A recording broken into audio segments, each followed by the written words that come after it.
Hari ini rutinitasnya berjalan normal kembali. Amelia kembali bekerja setelah setengah mati membujuk Smith agar mengizinkannya bekerja. Saya mohon Tuan, saya merasa tidak enak jika sering tidak masuk kerja.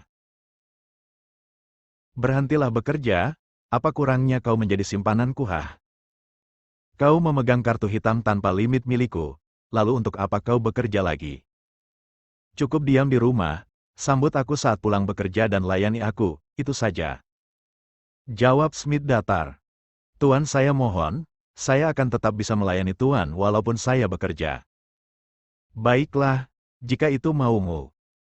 Tapi ingat tundukkan pandanganmu, jangan berani-beraninya menatap pria lain di belakangku, atau kau akan tahu akibatnya. Kamu tahu kan, aku tak pernah main-main dengan ucapanku. Peringat Smith, pria itu sangat posesif padahal dia tak sebegininya pada tunangannya. Baik Tuan, saya mengerti. Smith melangkahkan kakinya keluar apartemen diikuti Amelia di belakangnya. Amelia selalu menggunakan topi dan masker jika keluar dari unit Smith, takut rahasia hubungan gelapnya akan terbongkar jika dia gegabah. Amelia turun di taman dekat kantor, seperti biasa juga Smith selalu mencium keningnya sebelum gadis itu turun. Hati-hati dan ingat peringatanku tadi. Akan saya ingat Tuan, saya pamit. Smith menganggukkan kepalanya dan Amelia pun keluar dari mobil mewah itu. Mobil itu melaju meninggalkan Amelia, dia segera membuka masker dan topinya lalu memasukkannya ke dalam tas. Tapi sayang, dia tak memperhatikan jalannya hingga tak sengaja menabrak seseorang hingga membuat pria itu terjungkal. Tuan, maafkan saya. Sungguh saya tidak sengaja. Ucap Amelia panik, mana jam kerja sebentar lagi dimulai, malah dia nabrak orang. Tidak apa-apa Nona, apa Nona juga baik-baik saja? Tanya pria itu. Tidak Tuan, maaf tapi saya harus segera pergi karena jam kantor akan dimulai. Sekali lagi saya meminta maaf atas kecerobohan saya. Tak masalah, lagipun saya hanya terjungkal. Ucap pria itu sambil tersenyum manis. Kalau begitu saya pergi dulu Tuan, permisi. Pamit Amelia, gadis itu berjalan menjauhi pria yang masih menatapnya dengan senyum misteriusnya. Gadis yang cantik, apa dia masih virgin? Sepertinya iya, selanjutnya dia akan menjadi mainanku juga. Gumamnya.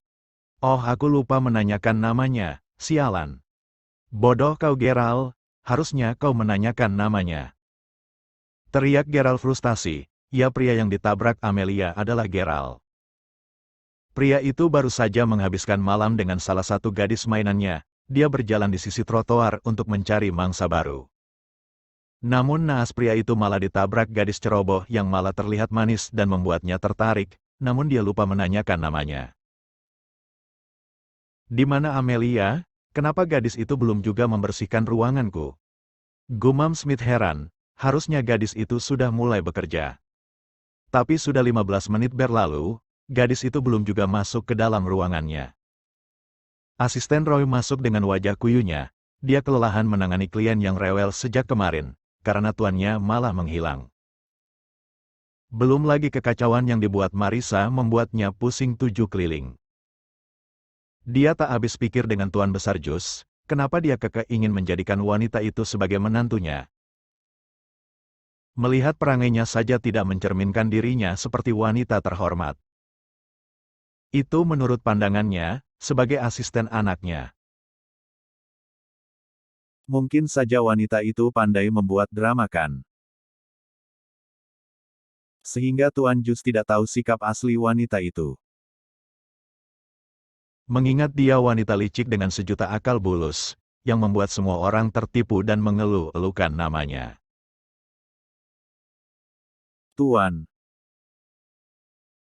Ya Roy, ada apa? Tanya Smith datar. Kekacauan yang dibuat Nona Marissa kemarin membuat kita rugi lumayan besar, karena tak sengaja ada klien yang melihat keributan itu dan malah diancam oleh Nona Marissa. Jadi klien itu membatalkan kerja sama dengan kita. Tanya Smith serius. Benar Tuan, Karena Nona Marisa mengaku sebagai Nyonya Alexander di hadapan klien tersebut. Ceritakan dari awal, Roy. Pintas Smith. Flashback on.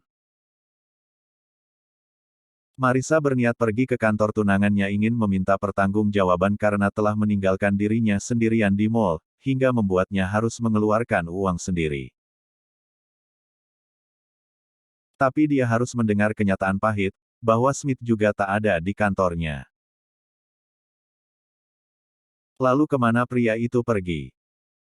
Urusan sepenting apakah yang membuatnya harus meninggalkan wanita yang berstatus sebagai tunangannya itu di mall?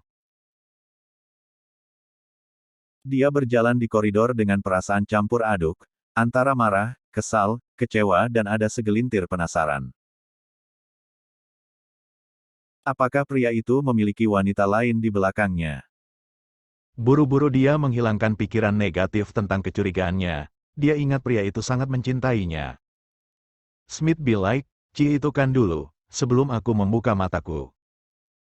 Tapi naasnya, dia malah menabrak seorang pria parubaya dengan setelan jas rapi, rambut klimis dan wajah yang masih terbilang cukup tampan meski sudah terlihat keriput. "Maaf Nona, saya tidak sengaja."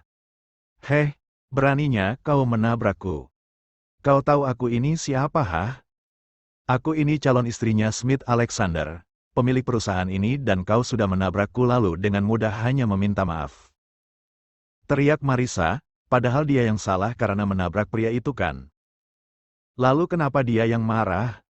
Lucu memang.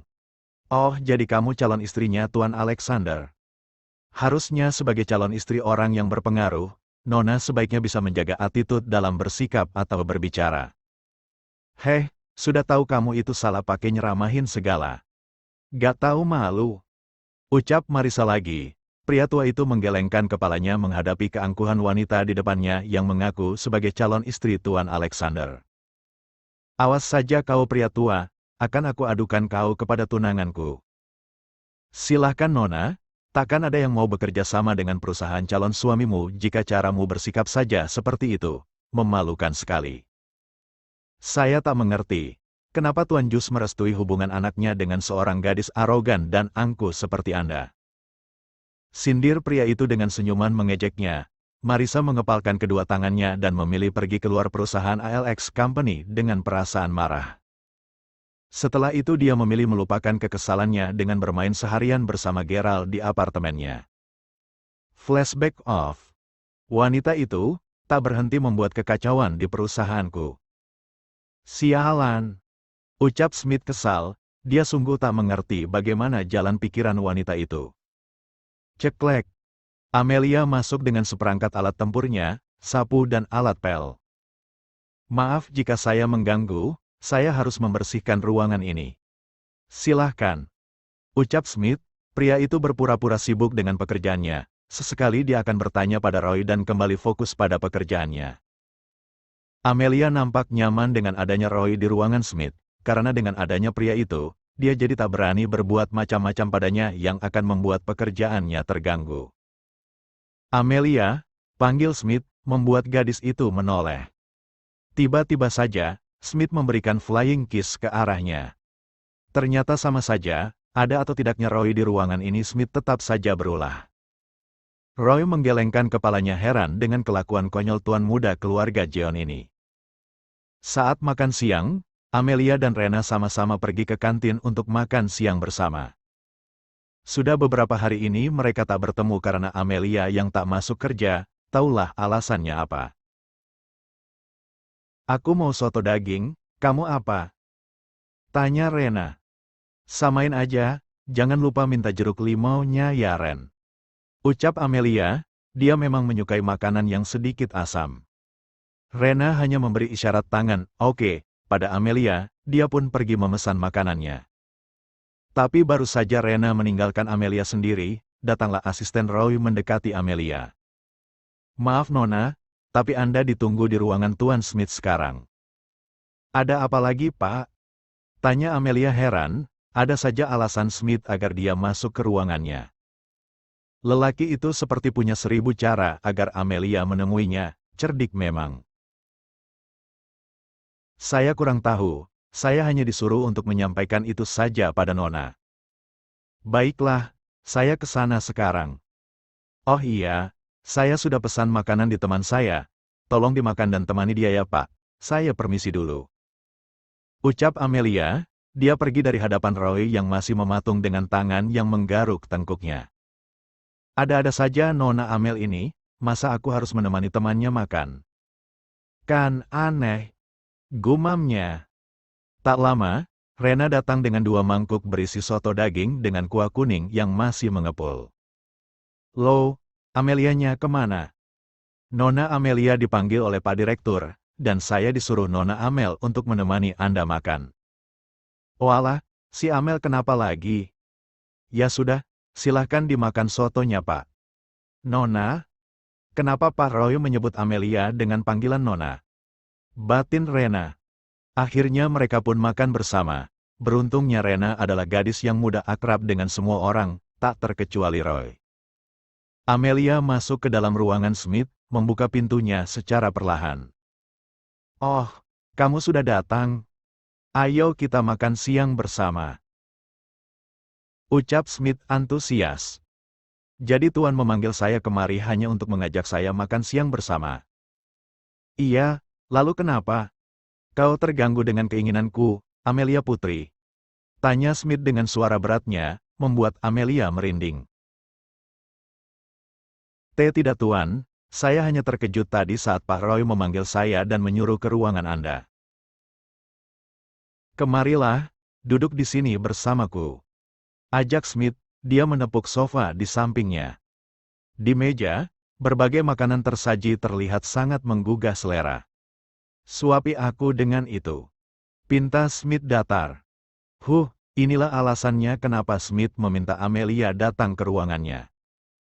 Selalu saja begini, padahal dia juga kan punya tangan. Batin Amelia menggerutu. Jangan malah menggerutu sayang, ayolah. Smith memberikan 1 bungkusan makanan dan memintanya menyuapinya. Amelia menyuapi dengan terpaksa, sesekali dia juga makan di sela menyuapi pria yang manjanya seperti anak-anak. Smith makan dengan disuapi oleh Amelia langsung dengan tangannya, tanpa sendok. Sedangkan pria itu nampak sibuk dengan pekerjaannya di dalam laptop. Tiba-tiba saja pintu ruangan Smith dibuka dengan kasar hingga menimbulkan suara nyaring. Amelia menoleh, dan seketika itu juga kedua matanya melotot saat mendapati Marissa tengah berjalan cepat ke arahnya. Tapi anehnya, Smith sama sekali tak menyadari kedatangan biang masalah itu dan terus mengerjakan pekerjaannya. Kenapa kau di sini dan duduk di samping tunanganku Kau oge yang waktu itu menabrakku kan? Teriak Marissa dengan emosi. Amelia berdiri dan menundukkan kepalanya. Dia takut dengan wanita arogan ini, meski dia tahu pasti Smith akan membelanya. Ups, apa itu mungkin? Entahlah, lihat saja nanti. Smith menoleh dan menatap Marissa dengan tatapan tajamnya. Dia sangat tak suka momen kebersamaannya dengan gadisnya terganggu. Heh, keluar kau. Oge murahan, kau mencoba mengganggu tunanganku kan?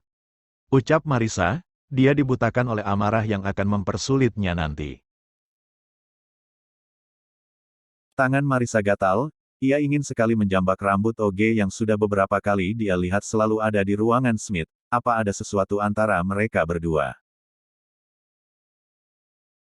Kemarahan Marissa bertambah saat melihat piring makanan yang belum habis dan tangan Amelia yang terlihat kotor. Kau menyuapi kekasihku Berani sekali kau. Marissa mendekat, dengan secepat kilat dia meraih rambut Amelia dan menariknya, hingga membuat Amelia meringis kesakitan. Tolong lepaskan Nona, sakit. Sakit kau bilang. Ini akibatnya jika berani menggoda kekasihku, wanita rendahan. Teriak Marissa, dia terus menarik rambut Amelia. Hingga tangannya ditarik kuat oleh tangan kekar yang sedari tadi sudah sangat gatal ingin membalas perbuatan wanita itu pada gadisnya. Plak. Smith menamparkan Marissa hingga membuat ujung bibirnya mengeluarkan darah segar. Marissa meraba pipi kanannya yang terasa sangat panas dan perih, lalu dia menatap Smith yang ternyata sedang menatapnya juga dengan tatapan kebencian. Kau menamparkanku Smith. Apa? Kau pikir aku tak berani? Hah? Kau sudah menyakiti karyawan kepercayaanku, lagipun kesalahan apa yang dia buat hingga membuatmu marah besar? Tanya Smith, sedangkan Amelia sudah terduduk di lantai karena dorongan dari Marissa tadi. Kau itu tunanganku Smith, aku berhak atas dirimu dan satu lagi, kau tak pantas memasukkan seorang wanita ke ruanganmu, apalagi kalian makan bersama, tolong pikirkan perasaanku Alex. Tolong pikirkan perasaanmu. Apa kau juga pernah memikirkan perasaanku Tidak kan? Lalu untuk apa aku peduli, lagipun aku tak menganggapmu tunanganku, kau hanya wanita halu yang bermimpi memilikiku. Tapi sayang, mimpimu terlalu tinggi. Ucap Smith pedas. Kau membela wanita ini Lex. Kau lebih membelanya daripada aku yang berstatus tunanganmu sendiri Sebenarnya ada hubungan apa kau dengan OG ini? Jangan berteriak di depanku Marissa Indria, hubungan kita sudah aku anggap kandas saat kau lebih memilih menghabiskan waktumu dengan duniamu itu. Smith berkata dengan datar. Jadi cukup, jangan menggangguku apalagi menyakiti orang lain hanya karena kesalahanmu. Aku takkan iba, aku malah muak. Kelakuanmu ini sangat tak mencerminkan bahwa kau adalah wanita baik-baik, seperti apa yang dikatakan ayahku. Kamu bisa keluar Amelia, temui Roy dan pergilah. Masih sempat-sempatnya Smith memberi perhatian pada Amelia di depan Marissa, membuat wanita itu semakin marah. Smith, apa-apaan kau ini Yang kekasihmu itu aku, bukan wanita jalang ini. Cukup, kali ini kau sudah sangat keterlaluan Marissa. Dia bukan wanita jalang, dia wanita baik-baik. Sebaiknya berkacalah dulu sebelum mengatai perempuan lain, apa kelakuanmu itu benar? Sindir Smith. Pergilah, jangan membuat aku semakin marah. Aku tak ingin menyakiti siapapun. Tapi nyatanya kau sudah menyakiti aku, Lex, ucap Marissa lirih. Itu tak sebanding dengan semua rasa sakit yang telah kau beri untukku, aku hanya membalasnya sedikit. Tak lama, Roy datang dengan wajah paniknya. Tadi dia makan siang dengan Rena di kantin, malah lupa waktu karena Rena orangnya enak diajak ngobrol. Maaf Tuan, saya terlambat.